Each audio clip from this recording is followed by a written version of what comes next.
하나님께서 이스라엘의 여러 순간들, 상황들마다 당신의 사람들을 보내주시고 당신께서 함께 하시는 여러 통로들을 붙잡고 계시는 당신의 사랑을 보여주고 계시는데, 하나님을 찾아라, 그게 하나님께서 사람들을 보내실 때 주요 메시지이고, 그렇게 하나님을 찾게 되면 하나님께서 그들을 살려주셨어요. 오늘 이 본문 말씀에서 나오는 이 시대적인 배경이 하나님께서 여러 사람들을 보내주셨습니다. 아합 왕 시대부터 시작되는 이스라엘과 남유다의 혼란 시기에 참 많은 예언자들, 하나님의 사람, 하나님의 메시지를 보내주셨는데, 실제로 역사적으로 이 시기가 이스라엘과 남유다의 역사를 정리할 때 가장 혼동이 되는 혼란스러운 시기입니다. 남유다의 여호사밧의 아들이 여호람이고 그 여호람의 아들이 아하시아입니다. 근데 이 여호람의 또 아내가 아달랴이에요. 아합의 딸입니다. 그런데 이 아합의 또 두 아들이 아하시아이고 또 여호람이에요. 그래서 삼촌이랑 막 이름이 같고, 그리고 그 아들이랑 또 이름이 같고, 굉장히 헷갈려요. 성경을 쭉 읽다 보면 여호사밧의 아들이 여호람이라고 그러고, 또 여호람의 또 아들이 아하시아라고 하는데, 또 여호람의 아내가 아달랴라고 하는데, 또 아합의 북이스라엘에 똑같은 이름이 또 나오거든요. 순서만 바뀌어서. 그러니까 그만큼 남유다와 여호수아 북이스라엘이 굉장히 많이 영향을 주고 받았던 것 같습니다. 그래서 아달랴가 본인의 오빠들, 남자 형제들의 이름을 자기 아들에게, 손주에게 막 이름을 짓기도 하고, 다른 이름이 얼마든지 많았을 텐데 그럼에도 불구하고 그 이름들을 같이 지었던 것을 보면 진짜 서로 영향력을 많이 주고받았나 보다라고 싶습니다. 그런데 이 본문 말씀에서 하나님께서 많이 예언자들을 아합의 때도 보내주시고 그랬지만 사람들이 하나님께로 돌아오지 않았고, 엘리야에게 말씀하셨던 대로 님시의 아들 예후가 왕이 될 것이다. 북이스라엘에 그 예언대로 예후가 여호람 왕을 죽이고 북이스라엘의 왕이 되고, 또 같은 날 아하시아도 죽이게 돼요. 그리고 북이스라엘의 왕이 되지만 남유다는 아달랴라는 여인이 자기가 섭정처럼 왕 위에 올라버리게 됩니다. 굉장히 복잡해 보이지만 동명이인이 계속 나온다. 그러면 조금 더 상황이 이해가 됩니다. 이 아달랴의 손주, 그러니까 아하시아부터 이어지게 되는 그 아하시아의 아들이, 남유다의 아하시아의 아들이 오늘 본문에 등장하는 요아스라는 왕이에요. 그 요아스가 8살 때 왕위에 오르게 되는데, 그 요아스 왕을 왕으로 홍립할 때 가장 노력했던 사람이 여호야다 제사장입니다. 막 역사가 헷갈리게 막 되어 있지만 이 시기에 하나님께서 참 많은 사람들을 막 보내주셨어요. 그래서 너희들에게 하나님 이런 뜻을 가지고 계신다라고 알려주셨어요. 오늘 이 본문 말씀을 통해서 우리가 첫 번째로 하나님께서 이와 같이 하셨던 일들을 통해서 좀 붙잡고 싶은 것은, 주님께서 예언자를 계속 보내셨지만 백성들이 거절하였다라는 것을 우리 같이 묵상하고 싶습니다.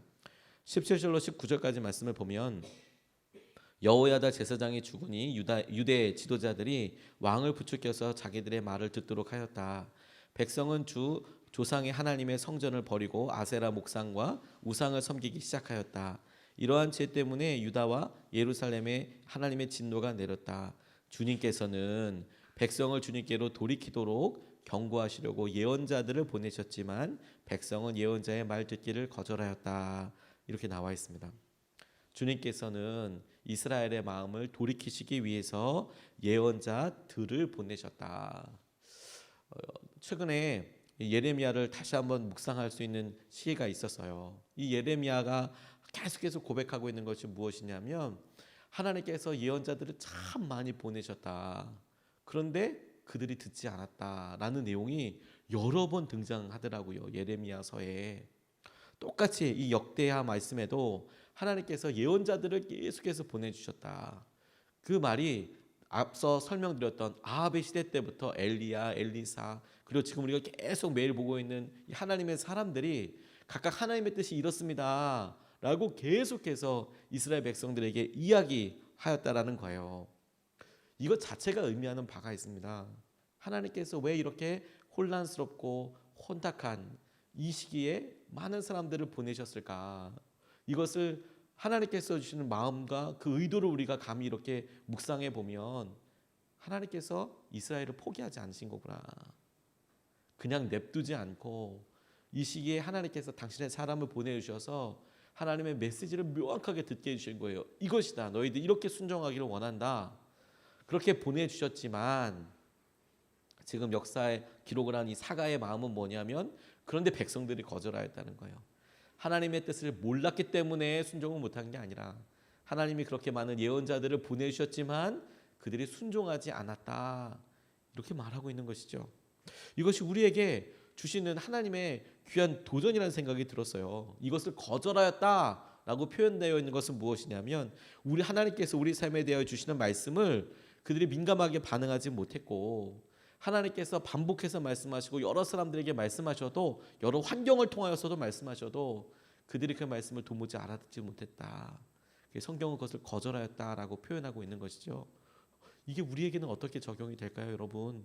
하나님께서 우리에게 말씀하시는 여러 상황들 그리고 우리가 메시지 아침마다 우리가 또 인터넷을 통하여서 하나님께서 하신 여러 말씀들에 귀를 기울이고자 하지만 정작 하나님께서 여러 사람들을 보내주셔서 말씀하셔도 우리는 우리가 듣고 싶은 말 하나님께서 우리에게 말씀하시고자 하시는 것 말고 우리가 필요로 하다고 생각하는 말 우리가 의지하고 싶은 그것만 들으려고 취사 선택을만 하고 있어도 하나님께서는 당신의 마음을 속 시원하게 우리에게 알려줄 수 없는 상황이 되는 것이죠.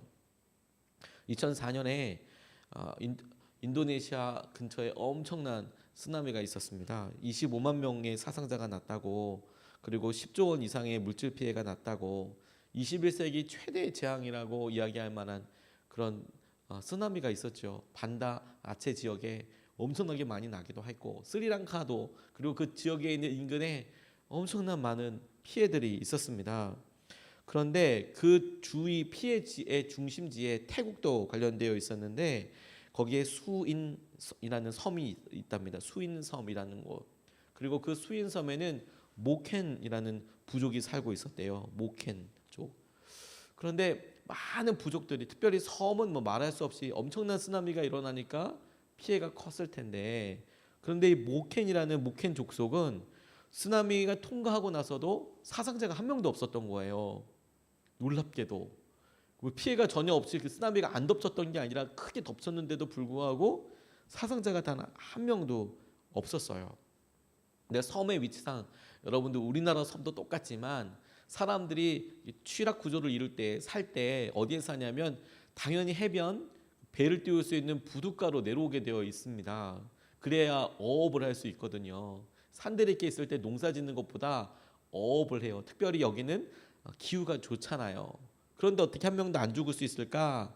그 사람들이 교훈이 대대손손 내려왔다는 거예요. 교훈이. 무슨 교훈이냐?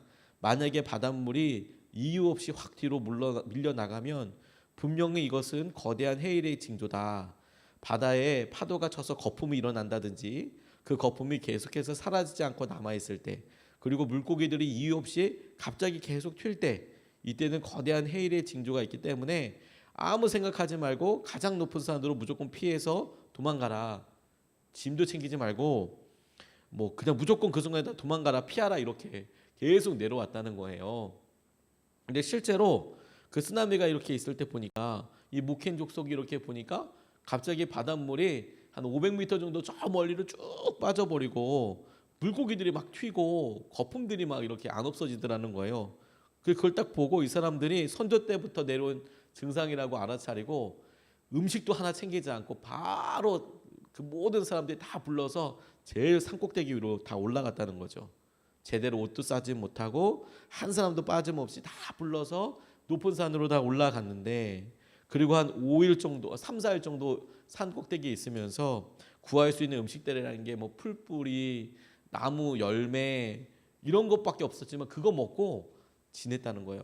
그리고 내려와 보니까 세상에 완전 난리가 난 거죠. 난리가 난 거죠. 그래서 살았다는 거예요. 나중에 지난 다음에 이 피해 복구를 하기 위해서 사람들이 막 들어가다 보니까 건물이나 이런 것들은 하나도 다 없어졌는데 사람들은 한 명도 상한 사람이 없더라라는 거예요. 그들이 그 경고를 지켰기 때문에 하나님께서 우리에게 갑작스럽게 어떤 것들을 주시는 경우는 그렇게 많지 않습니다. 말씀하시고 또 말씀하시고 또 알려주시고 또 도전하시고. 그러니까 우리가 하나님께서 하시는 말씀을 잘 깨닫고 그리고 민감하게 반응하시는 것이 너무너무 중요하다라고 붙잡게 됐어요. 두 번째로 이 말씀에서 붙잡고 싶은 것은 뭐냐면 한 말씀을 버린 사람을 하나님은 버리시더라라는 거예요. 20절 말씀을 보면 여호야다 제사장의 아들 스가랴가 하나님의 영에 감동이 되어 백성 앞에 나서서 말하였다. 나 하나님이 말한다. 어찌하여 너희가 주님의 명을 거역하느냐. 너희가 형통하지 못할 것이다. 너희가 주님을 버렸으니 주님께서도 너희를 버리셨다. 너희가 주님을 버렸으니 주님께서도 너희를 버리셨다. 이렇게 나와 있습니다. 이거 어디서 많이 듣던 표현입니다. 언제 나오냐면 사무엘이 사울에게 왕께서 하나님의 말씀을 버리셨으니 하나님께서 왕을 버리셨습니다 라고 이야기할 때 똑같이 등장하는 말입니다. 하나님께서 여호야다의 아들 스가랴를 통하여서 말씀하셨어요. 하나님이 말씀하셨다라고 이야기하면서 너희가 주님을 버렸으니 주님이 너희를 버렸다. 그런데 이것을 하나님이 말씀하셨다라고 성경이 밝히고 있지요. 우리가 성경 통독을 쭉 할 때 우리에게 유명한 말씀들의 밑줄이 그어지고요. 그리고 우리가 생각할 때 중요한 사건들의 밑줄이 그어지죠. 그런데 이번에 우리가 하나님께서 계속 우리에게 말씀하시니까 하나님을 찾아라.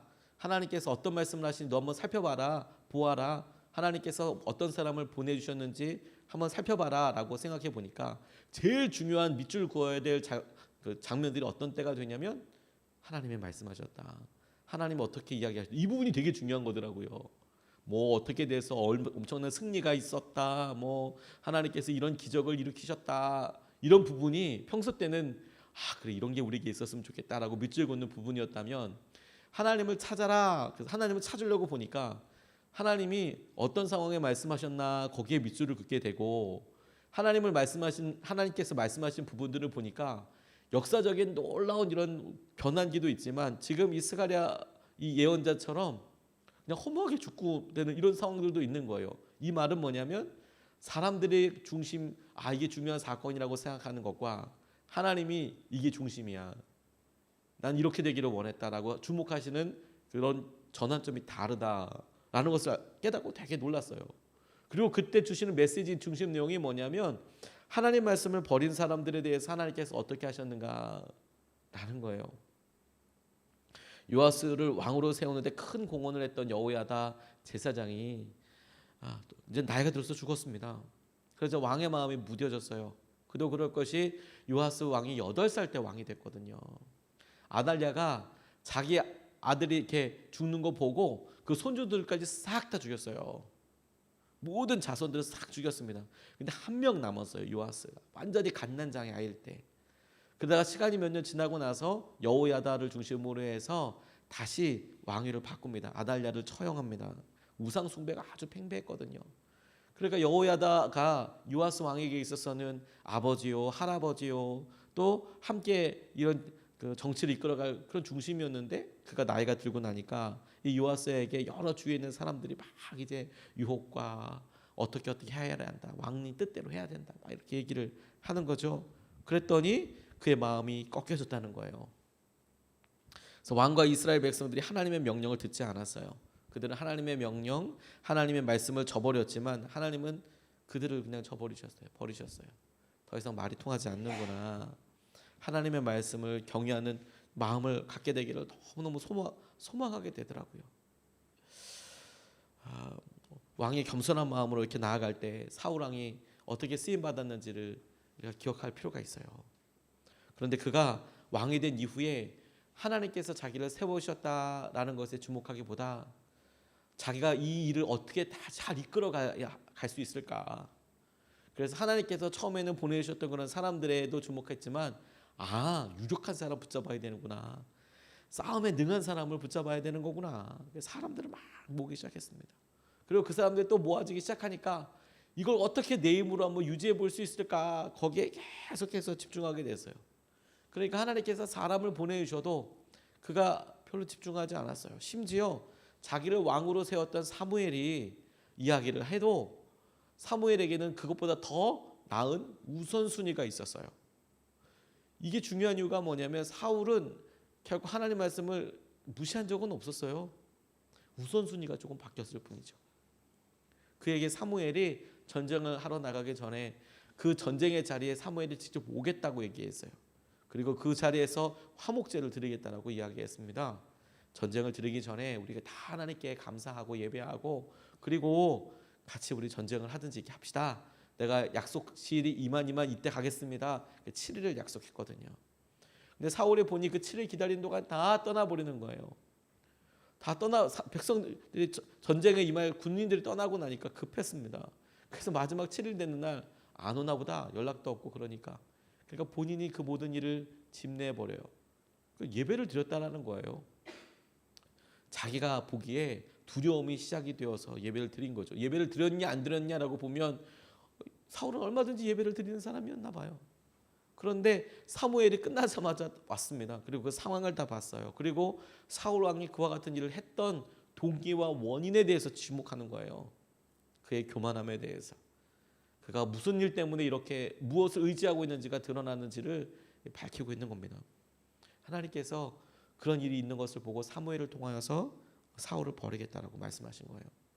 이게 우리에게 하나님께서 우리에게 주시는 말씀의 중심, 하나님께서 하신 은혜를 보고 알고 누리게 하시리라고 생각하게 됐습니다. 김양재 목사님께서 쓰신 책을 이렇게 보니까 아마 그 교회에 우리들 교회에 있는 한 성도님 이야기를 이렇게 간증으로 적어 놓으셨습니다. 김양재 목사님이 이게 개척 초기에 이렇게 있는데 영상을 찍어서 이렇게 봉사하는 그런 형제분 한 분이 계셨답니다. 교회 영상을 찍고 편집하는 일이 참 중요하거든요. 근데 이 일이 참 손이 많이 가는 일이에요. 성도님들은 앞에서 3분 4분 그렇구나, 우리 교회에 저런 일이 있었구나 이렇게 싶지만 실제로 그 일을 하는 사람은 뭐 3시간이면 진짜 땡큐인 거고 하루 이틀 3일 가는 경우도 있습니다.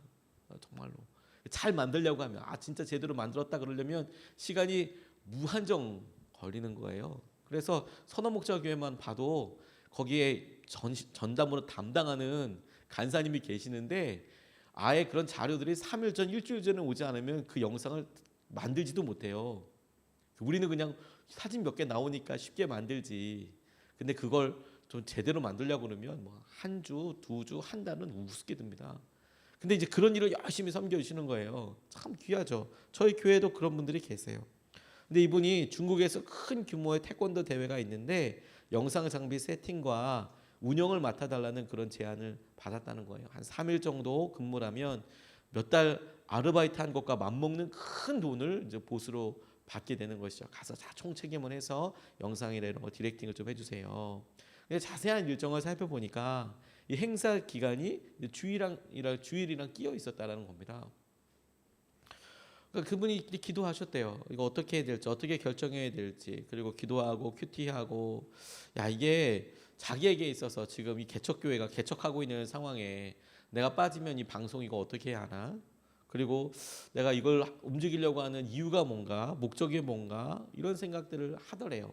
그리고 이분이 큐티를 당시 하면서 느꼈던 건 뭐냐면, 설령 내가 대기업 연봉과 맞먹는 큰 돈이라고 하더라도 예배를 내가 이걸 예배랑 바꾸는 것은 하나님께서 원하지 않으시는 것 같다, 그런 생각이 드셨대요. 그래서 제안을 거절하기로 했다는 거예요.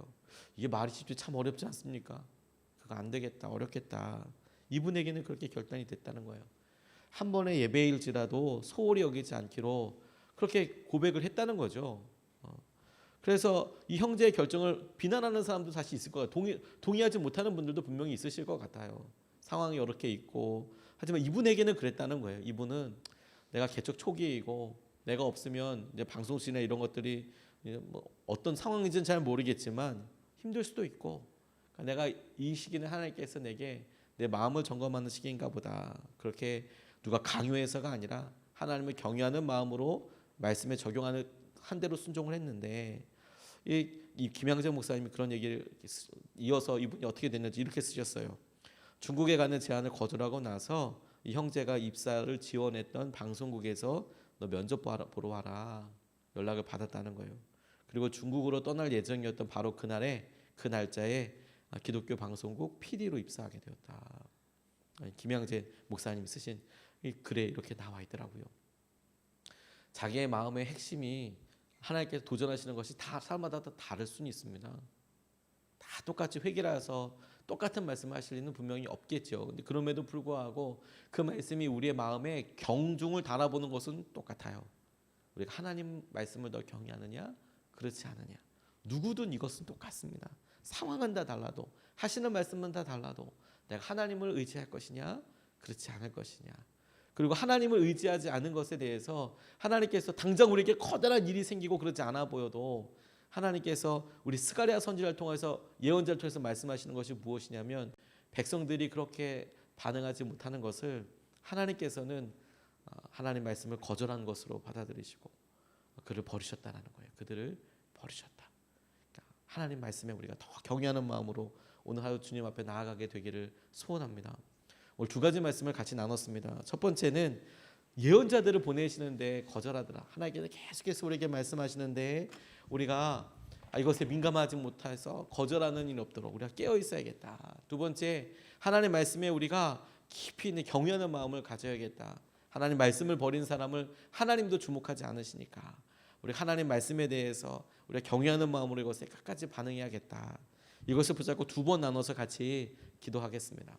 첫 번째로 기도하고 싶은 것은